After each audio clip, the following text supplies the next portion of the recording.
sensación de que 16 espíritus que están enterrados ahí, de los muertos, 16 espíritus de los muertos que están enterrados ahí, toman posesión de su cuerpo con la única finalidad de acabar con él, porque es un cuerpo impuro y porque es un cuerpo que tiene que ser destruido.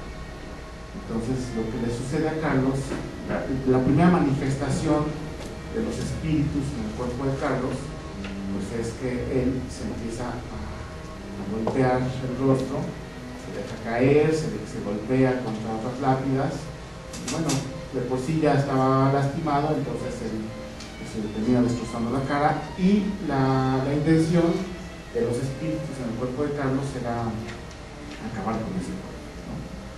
Después de toda una situación muy complicada, muy escandalosa, finalmente Carlos es amarrado, es sujetado, lo llevan primero lo llevan a la cárcel porque piensan que está lastimando el orden público.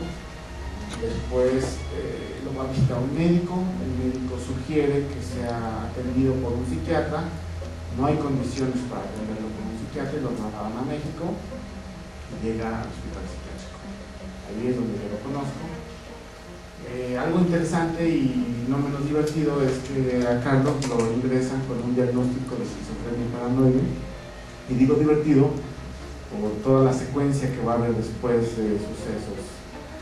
No fue menos divertido tampoco que hubo alguien quien supuso que la experiencia para abordar a Carlos, o que la forma en que podíamos abordar a Carlos podía ser una forma, digamos, espiritual, porque el componente que él narraba tenía que ver con la presencia de espíritus, y bueno, eso era muy extraño desde el lugar, no era menos loco pensando en el lugar en el que estábamos, que era el hospital psiquiátrico. A mí, cuando me toca abordar a Carlos era un hombre que permanentemente lanzaba injurias, lanzaba agresiones verbales contra sí mismo.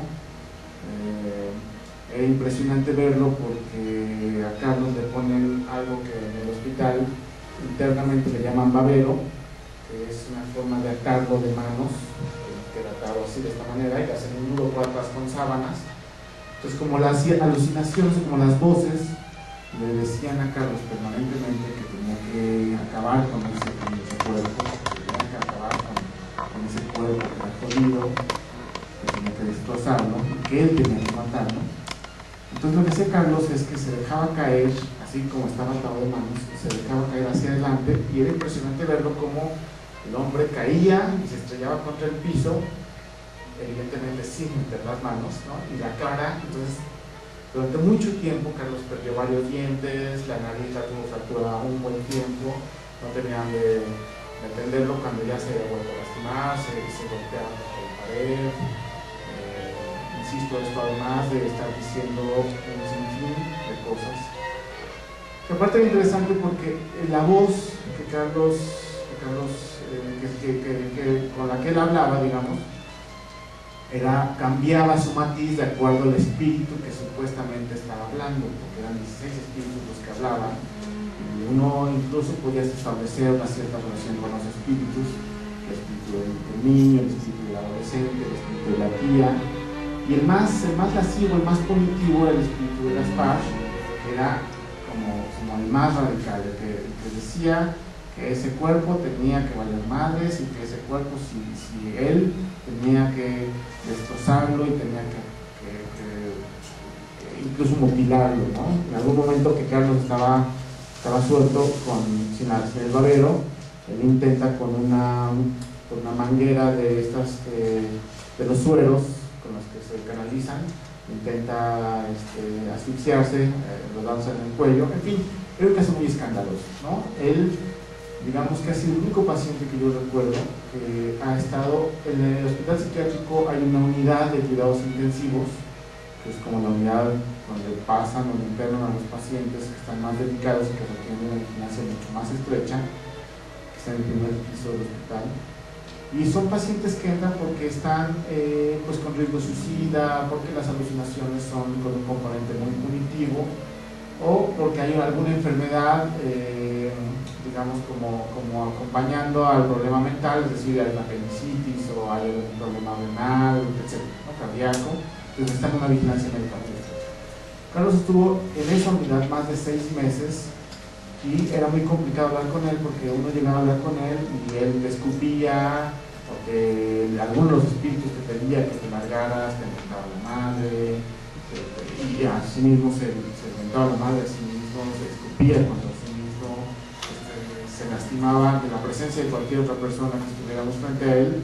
Lo que hacía era que empezaba a jalonearse y si llegaba a zafarse de la sujeción que le tenía, pues la golpiza o los golpes que se daba eran de consideración, ¿no? Y sobre todo por la situación en la que estaba él. Durante mucho tiempo la hipótesis de trabajo que se planteó con él fue justo intentar hablar con Carlos, intentar establecer una relación con él, porque todos los psiquiatras que habían hablado con él sistemáticamente preguntaban lo mismo, ¿no? ¿Y qué le dicen las alucinaciones? ¿Y cuál es el contenido de las voces? ¿Y cómo se siente hoy? Entonces eso lo único que hacía era activar nuevamente lo que Carlos estaba diciendo. Eso es increíble como particularmente los psiquiatras sistemáticamente preguntan lo mismo, ¿no? Es muy divertido porque el argumento de la psiquiatría es que una vez que las alucinaciones o que los síntomas hayan remitido, podemos empezar a hablar de una prealta en el sentido hospitalario del paciente. Y hay muchos pacientes que también se dan cuenta rápidamente de esa situación y entonces lo que hacen es que empiezan a decir, aun cuando la presencia del fenómeno todavía esté, empiezan a decir que ya no hay alucinaciones. Ellos mismos se dan cuenta que eso así es y como se quieren marchar, lo que hacen es, ya no hay voz, ya no dicen nada, ya no escucho la voz, no, ya no escucho la voz. Bueno, que eso es muy bueno para usted porque entonces ya podemos empezar a pensar que se puede ir, ¿no? Entonces ellos mismos dan la respuesta. O este otro argumento en donde se plantea el contexto de realidad. Y el contexto de realidad es que describa en dónde está, ¿no? Entonces, pues, ningún paciente sensato es capaz de decir que está dentro del hospital psiquiátrico, y créanme que hay muchos, paradójicamente, porque ellos se dan cuenta de dónde están, y entonces empiezan a hablar de que pues, no quieren estar en el hospital psiquiátrico, pero saben que si dicen que están en el hospital psiquiátrico, esa es una puerta de salida, porque ya reconocieron, ya tienen conciencia de enfermedad. Eso es lo que la psiquiatría plantea, ¿no? Lograr la conciencia de los pacientes. Entonces, cuando yo hablo de construir el caso, es porque había algo más de ese paciente esquizofrénico paranoide, cuyos síntomas delirantes y alucinatorios se detonan a partir de la muerte de su pareja, de Esperanza, ¿no? Era muy divertido porque alguien decía, es que este hombre se quedó sin esperanza. Y el haber perdido la esperanza tenía que ver justo con el con el internamiento del paciente en el hospital psiquiátrico. Ahí es donde él pierde la esperanza totalmente, no cuando la mujer muere, ¿no? Entonces la idea fue empezar a abordar a Carlos, pero lo primero que al menos yo propuse y empecé a trabajar con él fue ni siquiera establecer un diálogo con él, sino establecer una relación con él.